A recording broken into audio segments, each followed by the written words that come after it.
atentzio eman digu azalak eta baita mamiak ere, izan iruditu zait, oiane oso, nola esan, ahots literario sendoa daukazula bigarren liburua izateko, edo lortu duzula, ez da nola formulatu? Ja, asko eskertzen dira hitz horiek, nik egia esan ahots literarioaren aipatzen dutenean, askotan ez du jakiten oso ongi zer egiten diona referentzia, nik ahotsa daukadan, edo ez, edo bilatzen ari nahi zen, orduan, bueno, kanpokoek... Hori galdetu nahi nizun, orduan ez da bilatutako zerbait?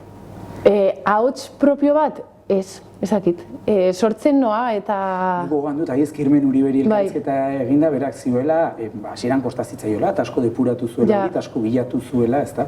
Erritmo hori idazterakoan, ahots propioa ukitzea, estilo propioa, gauzak esateko manera bat. Poesia nahiko, ez dut esango espontaneoa atera zaidanik, ze poesia espontaneorena, ez dakit, mito eraitsi bada, baina nahiko natural ateratzen zaidala horrela idaztea. Gero aldiz, kontrara, orain beste genero batera pasa naiz, entsegua idazten ari naiz edo saiatzen, eta hor bai asko kostatzen ari zaidala inondik idatzi.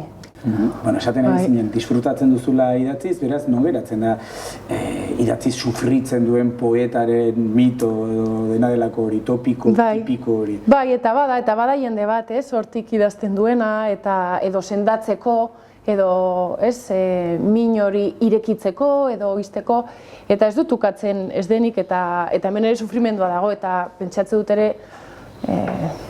hortik ere badagoela, baina nire kasuan asko egiten du jolasteko.